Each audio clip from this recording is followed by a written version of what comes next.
like I mentioned, to save the best for last. We have with us the Rabbi of the Safra Synagogue in New York City and the founder of Chazak, a worldwide international kiruv organization, outreach organization. It's my pleasure to end this week. It's my pleasure to introduce to you to end this weekend, as amazing as it was, Rabbi Shlomo Farhi.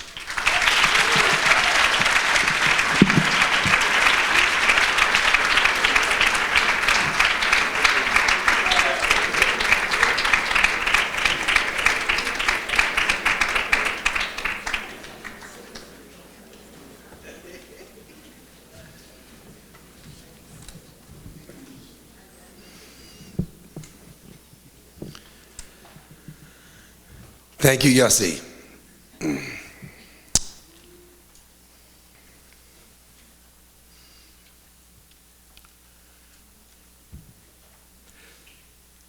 So a man and a woman are celebrating their 50th wedding anniversary. They go out for a beautiful dinner together in a magnificent restaurant. And the entire time, this wife is trying to figure out when exactly her husband is going to sneak in this amazing gift. She's very gingerly biting on the sandwich she's eating. You know, she's want to bite into a piece of jewelry.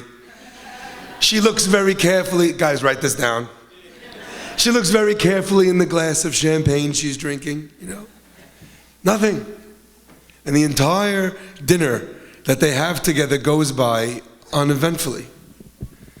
She figures it must become an after dinner.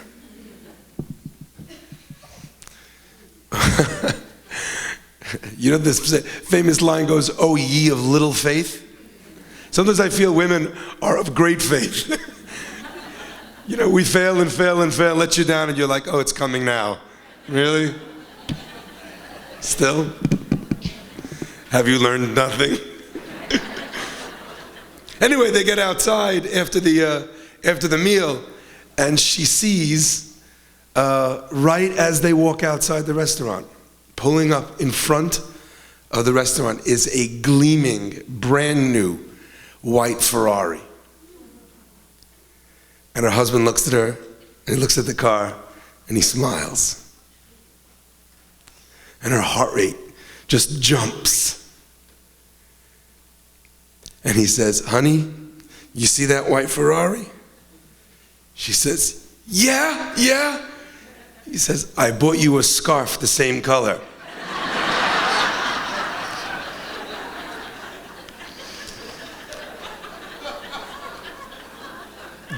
They are similar,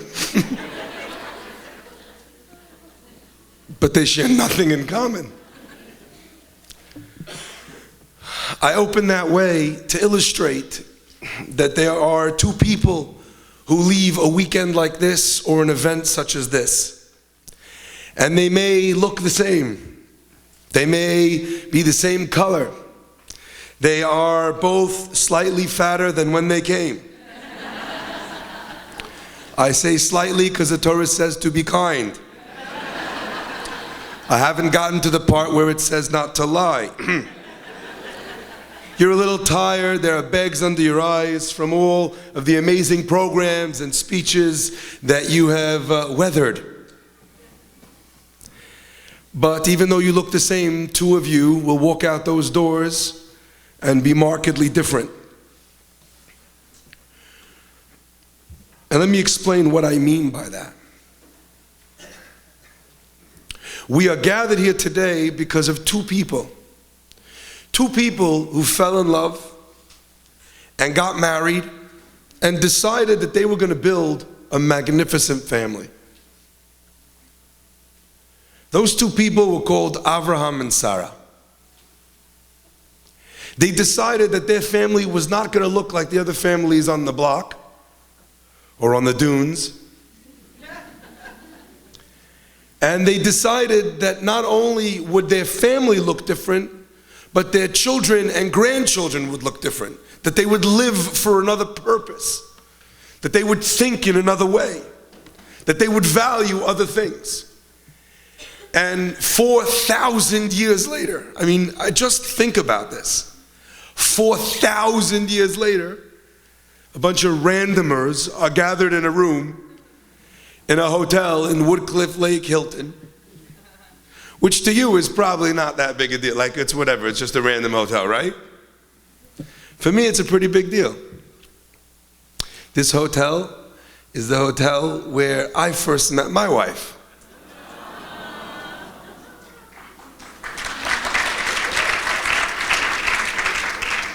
And then I got divorced and married my current wife.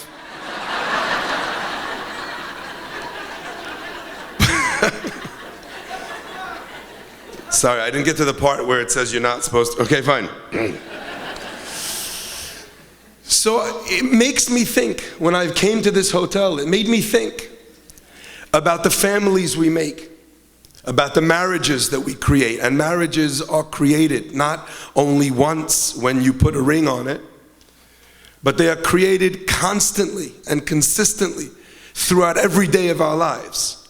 We create and recreate our marriages. That love is fragile. It can be broken easily.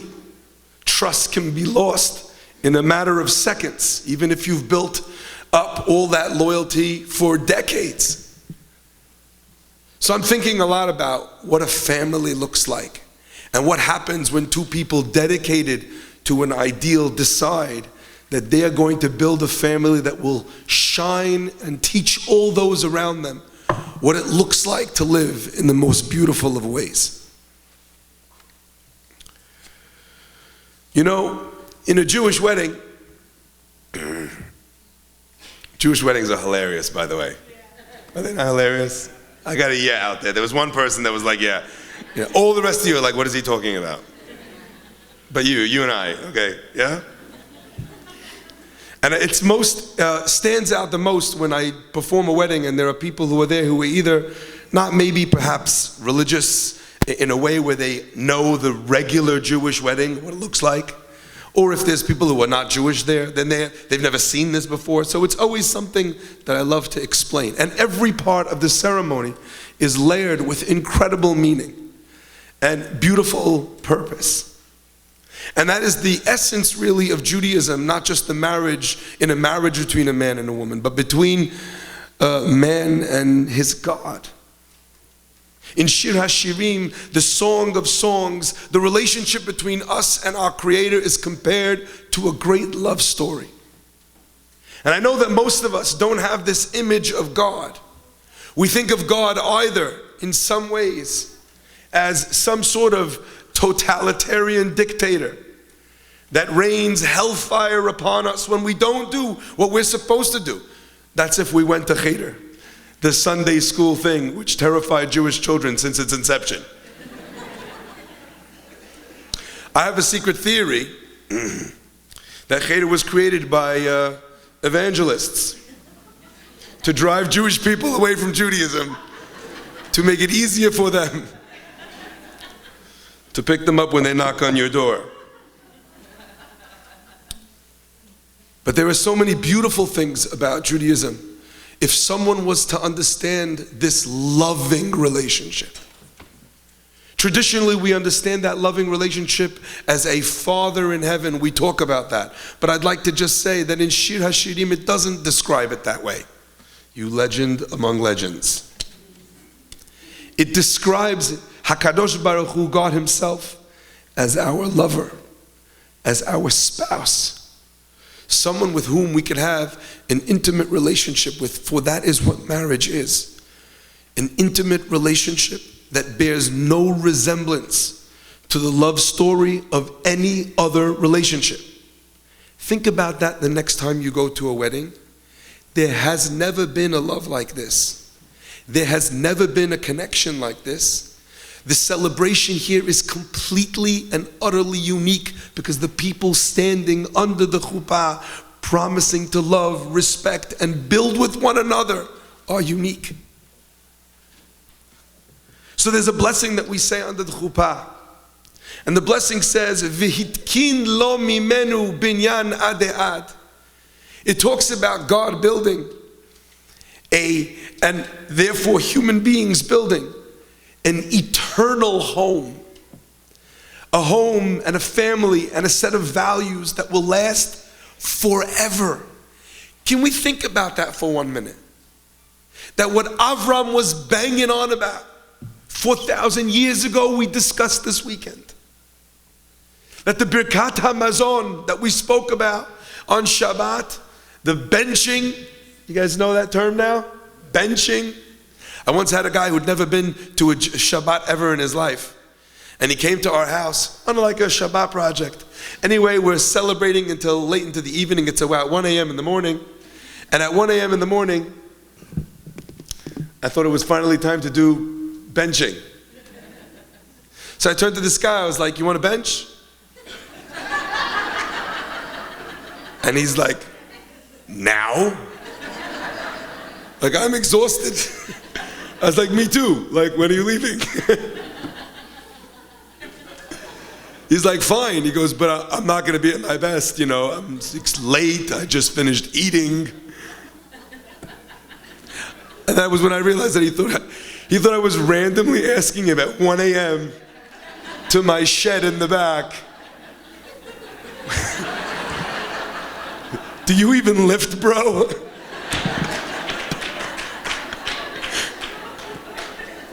So these terms that Avraham talked about, that's what we are talking about. The chesed that he talked about, that's what we're talking about. The Viglers that move out of their room so someone else could spend time, that's what he was talking about, and that's what we are talking about. And sometimes it strikes me that in this eternal home that we talk about under the chuppah, sometimes I think, you know what, that's not just a blessing that we make when we bless them someone else, it's something that all of us have a chance to institute in our homes and in our lives. But it requires a focus. The great painter who ran out of colors, Andy Warhol,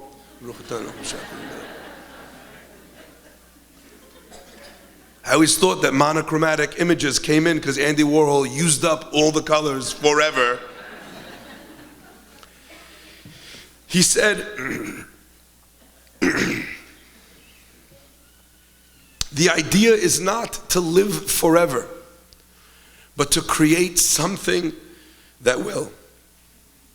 And I think if we had to sum up what we tried to learn this week together, is how do we create something that will live forever? Consumerism doesn't live forever. Vacations doesn't live forever. Luxuries, cars don't live forever. What lives forever? What did Avraham build and how did he build it? That he managed to build something that 4,000 years later we're all coming together to spend a Shabbat to discuss. So I want to share with you something that is very strange. We read this week about Avraham, and in it, I'm sure it was discussed many times over the weekend, his proclivity and predilection for bringing people into his home. He was the archetype of this mitzvah, Hachnasat Orchim, welcoming in guests. But he says something which sounds markedly unlike something someone like Avraham should say. I don't know if you noticed it. I want you to imagine for 1 second telling a guest, we'd love to have you for Shabbat. Come, have challah, eat chicken soup. Chicken soup is the best thing ever, right? Causes wars when people think about whose mother makes the right? Come, have challah, have chicken soup, and then leave. Is that an awkward thing to say? I don't know, I'm an awkward person, so for me, my barometer is broken. Anyone? No?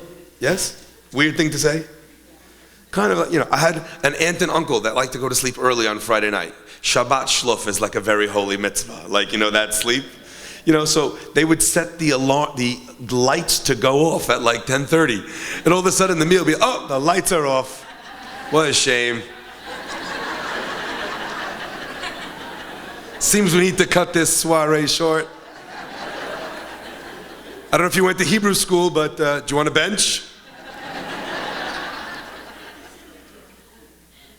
Avraham literally says that. I'm going to read you the pasuk.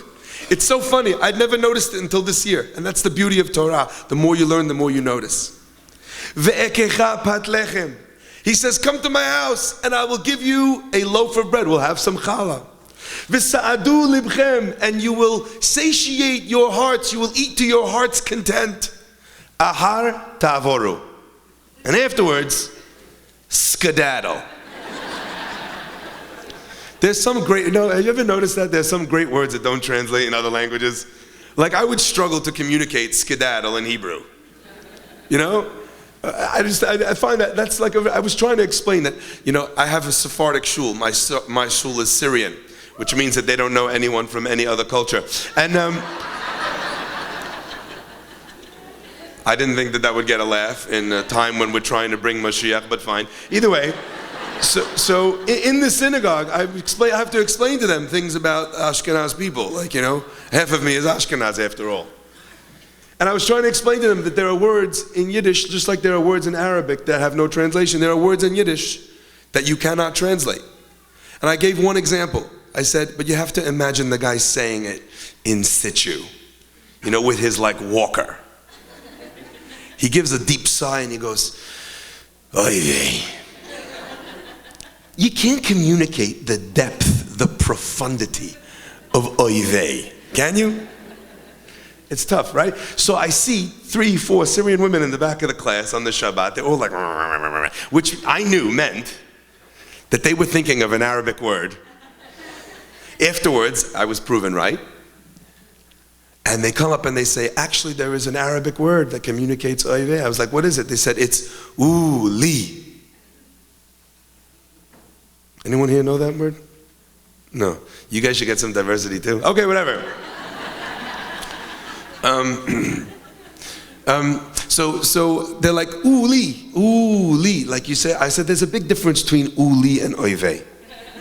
They said, what's the difference? I said, li is when you park your car outside of your apartment building and a giant piece of the roof falls on your car and flattens it into a pancake. You walk out, you look at the car and you say, li. They said, what's oy vey? I said, oy vey is when you look underneath the bricks and you realize that there's a ticket on your windshield.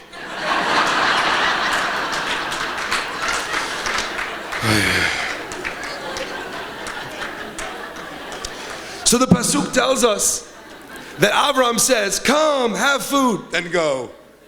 This is the man who has 4 doors to his tent. I don't think the reason is so that when you come out, he can shove you out the backside. That was not the point. So why is he telling him to leave? And I saw this year for the first time the most magnificent answer. And it is an answer, I think, which delineates and describes how it is that we communicate our values to our children and to the people that we meet. Avraham is waiting outside of his tent. He has just had a Brit Milah. He's 99 years old. All the men are thinking, ow, 99 years old having a Brit Milah? And he's waiting, oy vey.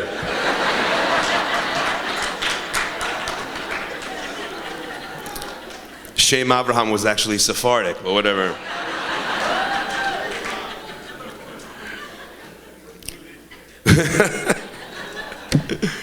Listen to this. I think this is remarkable. He's 99 years old, he's had a Brit Milah. He has every reason in the world to be sitting inside of his tent and not doing Hachnasat Orchim. You ever have someone call you for Shabbat and you're like, oh, if you would have called me a little bit earlier. Has that ever happened? We can be honest, we're friends. I met you at least like 12 minutes ago. Yeah, that's happened, right? Oh, I didn't really prepare enough food. Or, we just got back, I'm a little bit tired. Right? Avram's just had a Brit Milah as an octogenarian. And he's waiting. I mentioned earlier that I am quite an awkward person. Most people, this would bother. On the other hand, it's perfectly fine for me. Can we get this on the video?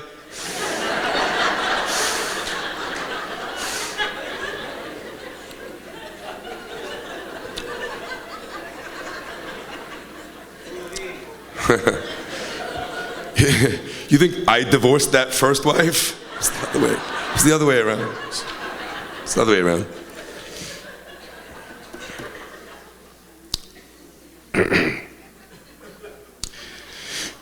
There's a word in the Torah that we find all the time. It says, Vayisa enav vayar, and he lifted his eyes and he saw.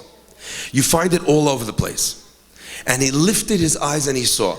And one of the most remarkable ideas I could share with you is the idea that when a person finds that in the Torah, it means that the subject about which we are speaking is someone who lifted their eyes and was looking for something.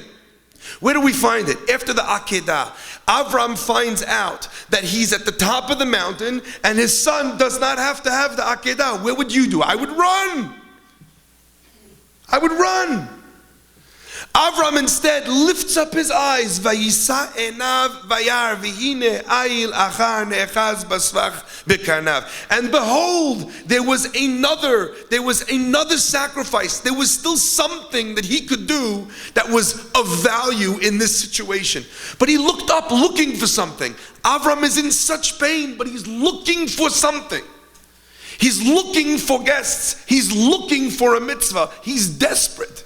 And a day goes by and nobody turns up. And a second day goes by and nobody turns up. And a third day goes by and nobody turns up.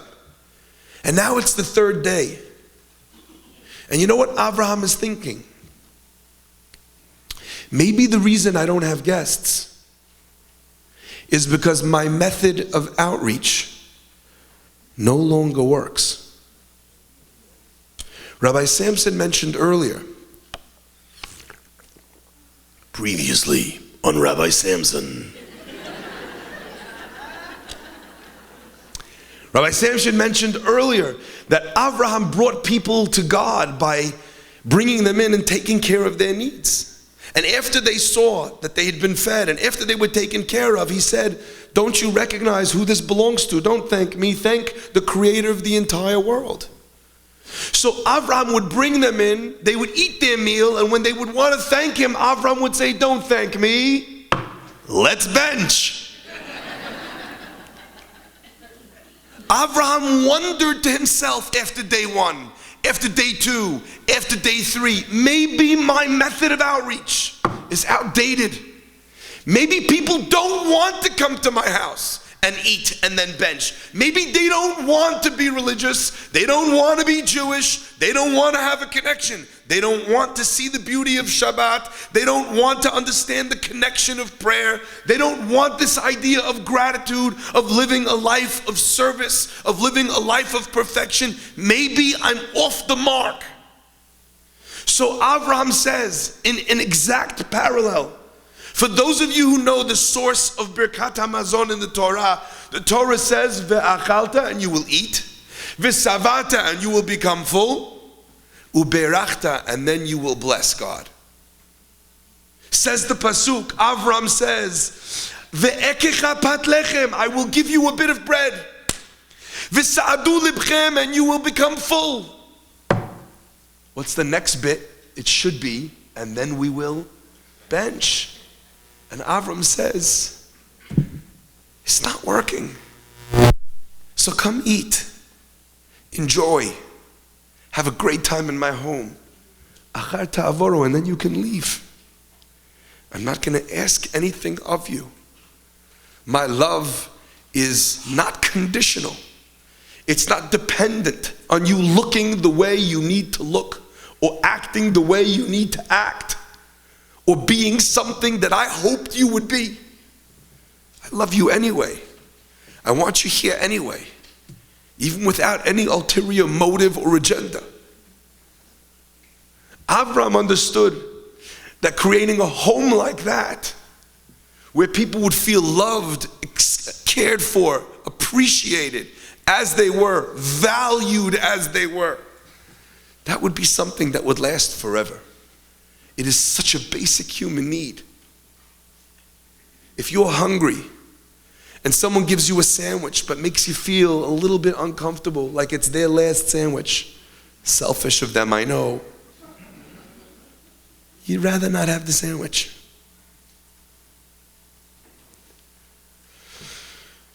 I think that's what brings us here today. This willingness to ask people to be bigger, to be stronger, to be better. The first letters of these two words, Heart Evaro, is Aleph and Taf. The first letter of the Hebrew alphabet and the last letter of the Hebrew alphabet. Avraham said to these guests who he thought were non-Jewish sojourners in the desert, they were desert travelers. Now it's fascinating to note that when these same angels go down to Sodom and Gomorrah and they visit Lot, it says, and Lot welcomed in the Malachim, the angels. But Avraham never meets them as angels. The Torah describes them as anashim, as men. Because everyone wants to have heads of state, great basketball players and actors with them. That's what everybody wants. But who wants a nobody? Who wants someone who's not just a nobody, but whose very beliefs and ideals run in contradistinction to their own? Avraham wants them. And in that is everything. The Talmud teaches us that there was once a person who came and wanted to learn all of Torah, and the sage told him, you want to know what all of Torah is? Ve'ahavta l'reacha kamocha. Show love to somebody else, the way that you love yourself. You don't need a reason to love yourself. Even if you've made mistakes, you love yourself. We give ourselves excuses for ourselves. Love them like you love you. And if you do that, he said, that's all of the Torah. Idach pirusha, everything else is exegesis. Everything else comes out of that. That is Aleph and that is Taf. And ladies and gentlemen, I stand with you today with another interpretation of those words then. Avram says, come. In Arabic they say, faddal. Welcome to my home. And Avraham says to these angels, come, eat, be accepted. Ahar ta'avoru. The word ahar could also mean aher, someone else. Come to my house, be loved, be valued, be seen, be heard. And aher ta'avoru, you will leave my house a completely different person than the person who walked in. What a message and what a lesson for a fractured and judgmental world. Our world today is more divisive than it has ever been. There was a time when the Americans hated the Russians. The commies. Little did we know, Manhattan Beach. Either way, we did not see that one coming. There was a time when we hated the Japanese. Right? It's called dislike of the unlike. There are times when we hate those that are not like us. But I don't know if there was ever a time when America hated itself, when there cannot be any conversation between political poles, where if you vote for one, then you have to hate and despise the other. This is the world that we are living in today. And Avraham's message now resonates louder than it ever has. Ladies and gentlemen, I want to share with you what it looks like when people bring a little bit of Avraham into this world. Bring a little bit of Sarah Imenu into this world. One of the greats of our generation was a rabbi whose name was Rabbi Shmuel Halevi Wozner. He passed away very recently. And he turns up at a hospital called Ma'aneh Yeshua. It's a hospital in Israel. And as he walks in, he meets a man whose name is Rabbi Zicherman. He's the rabbi of the hospital, the person that they asked all the halachic questions to in the hospital.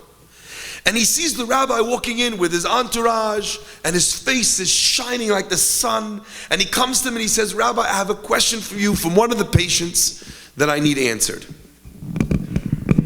And he says, okay, what's the question? He says, there's a man who's in the intensive care unit. He's been losing more and more of his bodily functions day by day. And I went to visit him today to give a man who has no hope a little bit of hope. But he asked me a question and it sucked the air right out of me. And I'm hoping maybe you have an answer where I didn't. What's the question, he says? He says, the man wants to know, when he makes the blessings in the morning, one of the blessings is, She'asali kol tzarki, that God made for me, gave to me all of the things that I need. He can't move his legs or his arm. He needs someone to take a bedpan to collect his bodily fluids. Someone needs to come in and sponge bathe him. Should he still be saying the blessing of She'asali kol tzarki? And you know, when you hear a question that is not really the question that you're hearing, but it reveals a gulf underneath it of emotion, of power, of despair, maybe of bitterness. He said that I didn't know what to tell him. By the way, that's one of the best signs. If you're looking for a rabbi, and you all should try and find a good one. I wish I knew. But either way, one of the greatest signs of an amazing rabbi is that occasionally he says, I don't know. Beware the rabbi that knows everything. So he says to Rav Wosner, I told him I don't know. Do you know the answer? And Rav Shmuel, one of the greatest scholars of our era, he didn't answer the question. He said, what room is the patient in?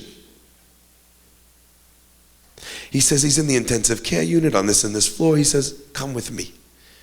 They walk with the whole entourage into the elevator. They come up the stairs, the commotion, everyone opens the doors. Who is this? What's happening? The great rabbi is coming. He's walking down the hall. Finally, he walks into the room with this patient. And he sits down with the patient. And he says, how are you feeling, my son? How's everything? And the man groans. Oy vey. And then he musters up, for the rabbi's sake, a feeble smile. And then he groans again. Rav Wosner says to him, can I tell you a story? He blinks, he nods, I don't know. Showing that he's okay to hear a story. And Rav Wosner says, when I was a young boy, I studied in a yeshiva in Lublin called Chachmei Lublin. It was a yeshiva that was founded by the great Rav Meir Shapiro. And one day he came to me and asked me if I would mind accompanying him to go to a hospital, local hospital, because there was someone who was very sick. I said, sure. A chance to go with my rabbi to see how he acts in these great moments. I went with him. He walked in and he says, and there was someone sitting in the bed who could not move, who was on his last legs. And we walked into this room and we thought it was going to be family members crying and this guy giving some hate-filled diatribe about how God had abandoned him. And we walked in, he says, and we were met by the shine of 1,000 suns. The man is smiling from ear to ear. And I couldn't understand. And I looked at my rabbi, and as wise as Rav Meir Shapiro was, he couldn't understand either. So he asked this man, he says, with all of this, you are smiling? How? And the man said, rabbis, I would love to get out of bed and make you a cup of tea. I would love to get out of bed and cut you a piece of cake and take care of you and thank you for coming and show you my gratitude that you took the time out of your schedule to be here for me. He says, but I can't move. I can't do much these days. He says, but the one thing I can do is smile. And if that's the one thing I can do, then that is my job. My mission from God right now, my mitzvah, my Torah is just to smile. Should I not fulfill my mission, my purpose, with joy and with pride? Wow. Rav Vosner says to him, my son, you asked if you could say the blessing, She'asali kol tzarki, that he has given me everything I need. Life is funny. Life is strange. We don't know what it is that we're going to be given and what it is that we can give. But whatever it is that you've got, your scenario and your life, in your situation and your education and your talents and your health, whatever it is that you've got, that is your job. Nothing more. If it was anything more, you'd have more. This situation tells me that this is your job. You've only got one job, he says, if you can't move. And that's just to smile. Smile at people. Smile for friends. Smile for people who visit you. Smile for yourself. And then say, thank God that he gave me everything I need in order to smile. The Oivei man smiles. And very quickly starts making a recovery. It was in a short time after that Rav Zichman reported back to Rav Vosner that the man walked out of the hospital on his own two legs. Rav Vosner had dignified his suffering with purpose. He'd given him a meaning to his life. He'd showed him in that dire and desperate place that he also had something to give and that he was important and that he had value. I don't know of another organization that takes the mission of Avraham Avinu as seriously as Project Inspire does.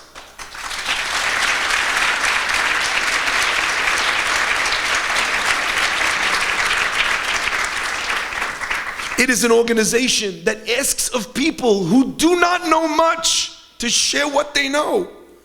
It is an organization that asks of people who grew up religious but are not rabbis to open their home and to become teachers and mentors. It asks of everybody, no matter where they are, to give something. What a noble thing. What a beautiful thing we are all sitting in right now.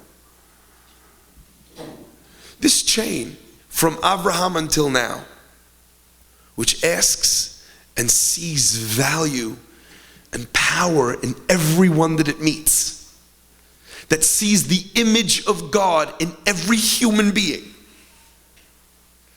That's what we want you to go home with. To recognize the unbelievable power you have.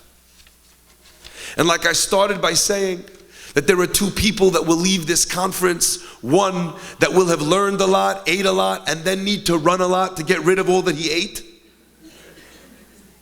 There are those that will see their time here a little bit differently. The Talmud in Yevamot says, Kol ha'omer en li ela Torah. Anyone who says, all I have is Torah. I've not done any mitzvot. I've not done anything. But all I have is wisdom. En li ela Torah. The Talmud says, afilu Torah en lo. He doesn't even have Torah. Because Torah is not some academic subject. Torah is something that if you understood it properly, it would be impossible not to do. After having a Shabbat like you've had, is it possible to go back and not bring some of that back to your children, to your friends, to say to them, I witnessed what it looks like when phones are off, where families actually talk to each other. Strange thing that. Conversation. Amazing. I'm going to check if it's on my Verizon plan. Unlimited, free talk and text. Right? Amazing. Ladies and gentlemen, learning without doing is not one without the other, rather a fundamental lack in the learning. If you understand that sticking your hand in a blender is going to chop off your fingers, you have no desire to do so. And And I remember reading an amazing quote, and I'm paraphrasing from Rabbi Emanuel Bernstein. He said that sometimes these ideas manage to make it into our moral dictionaries, but somehow fail to make it into our diaries. I hope that over this weekend you did not learn. I hope that over this weekend you grew. That over this weekend ideas fundamentally changed within you to allow for something to be different when you get home with your friends and with your family. There was an entertainer who gave 10 minutes of his time, a comedian, to some Vietnam vets. 10 minutes are up, and as he finishes with his 10 minutes, this entertainer carries on with another 10. The sergeant running the event is overjoyed. Like, this guy charges like 50 grand an hour. He goes 20 minutes, and then he goes 30 minutes. And finally he comes down, the sergeant says, "That was amazing, thank you so much. But I remember when we booked you, you said only 10 minutes. Why'd you change your mind?" And he says, "You know, it was amazing. I'd give jokes to these people who'd suffered the worst tragedies in the forests of the Viet Cong, who'd lost friends, who'd lost family, unbelievable, maybe perhaps irreplaceable parts of themselves. And I'd tell a joke and they'd laugh and I could see them smile. It felt amazing. And then I'd tell some jokes and they really went down well and they'd clap. I don't know what that's like, but whatever, right? Pity clap, seriously. Put it in a doggy bag and take it home later." He says, "And while I'm doing my 10 minutes, I look down and in the front row, I see two veterans. One who's lost his left arm in an explosion. And the guy sitting next to him who's lost his right arm in an explosion. And everyone's laughing, and then I landed another punchline, and everyone started to clap. And they looked at one another, and one held up his right hand, the other held up his left hand, and they together started to clap. He says that I was filled with an emotion that I've never felt in my whole life, and I didn't want it to end." There's something magnificent when someone who is not whole comes together with someone else who is not whole, isn't there? To make something that neither of them could have done by themselves. And is that not the human story? Are any of us whole? Are any of us perfect? What a beautiful thing it is that Project Inspire has done to bring those who maybe are looking for someone to give to, and those who are looking for someone to learn from, and people who want to bring this back to their communities. It's unbelievable. That is the applause, I think, that keeps the entertainer on stage, that keeps God wanting to bless us with more of life's blessings. And I would like to end, if I can, with just this. Our Torah tells us that the fire of Torah is like mimino esh dat lamo. Esh dat means a fire of religion. What is the fire of our religion? Rashi, the classic commentator, says it is esh shechora, a black fire superimposed on white fire. That sounds incredibly esoteric, even for those who are fans of Lord of the Rings. But one explanation of this black fire on white fire struck me to the depths of my soul, and I will leave you with this interpretation. The Zohar teaches us that Kabbalistically we understand that the name of the Jewish people is Yisrael. And Yisrael is an acrostic. It stands for the words Yesh Shishim Ribo Otiyot La Torah. Yisrael, Yesh Shishim Ribo Otiyot La Torah. There are 600,000 letters in the Torah. Count them, by the way, next time you're bored in an interminable service. There's only about half that. And one of the interpretations is that you know what it means when we say that there are 600,000 souls, the original souls of the Jewish people, the ones that left Egypt? Do you know what it means when we say that there are 600,000 letters in the Torah? It is black fire on white fire. Take a Torah and look at it from afar and you will see that there are black shapes. And then there is the white shape in between those black letters that looks maybe to the untrained eye like another letter. There are those who are men of letters. There are those who have learning in them. And that might be part of the Jewish people. But they are nothing without a piece of parchment, without white fire to inscribe that upon. What a beautiful weekend. What a Sefer Torah we have created in this room. Am Yisrael uniting, coming together in the most beautiful of ways, teaching one another, learning from one another. In one moment, I am the black fire, and you are the white fire. And like the Mishnah in Avot tells us, Ezu chacham alomed mikol adam, who is a wise person, he who learns from all man. And you and I, over some time on Shabbat, switch places. And I become your white fire. And you write on my soul and on my heart. And you teach me about what it feels like to be Jewish without having gone to yeshiva. And what it feels like to be perhaps judged in the street, maybe about a religion that you don't know as much as I do about. We have so much to learn from one another.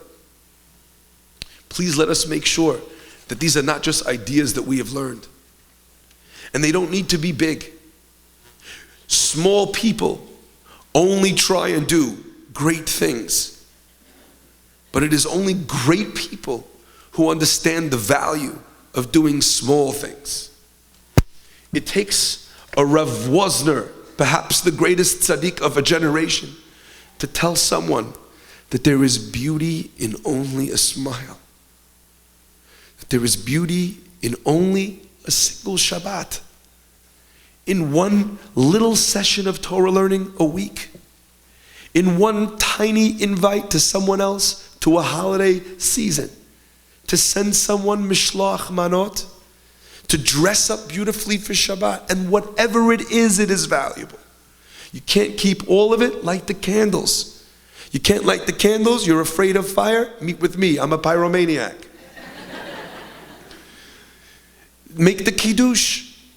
There's so much that we can take from one another and learn to be able to grow in the most beautiful way and walk away from here inspired. It is microscopic perfection that ultimately will lead this world in the time of Mashiach to its macroscopic perfection. I would love not to see Mashiach and like innumerable teenagers take a selfie with him. I would like to greet Mashiach at the end of time. And he'll say, hey, I'm Mashiach. And I'll be like, hey, I'm Shlomo. I thought I was you for a while. Then I got married. No, yeah. And instead of saying, take a picture with me, I'd love to say, I know who you are. I was the one that brought you. By reaching out, by loving, by teaching, by perfecting. May God bless us all to find room within ourselves and our hearts to grow more, and to find room within our hearts for another. Hazaku Baruch.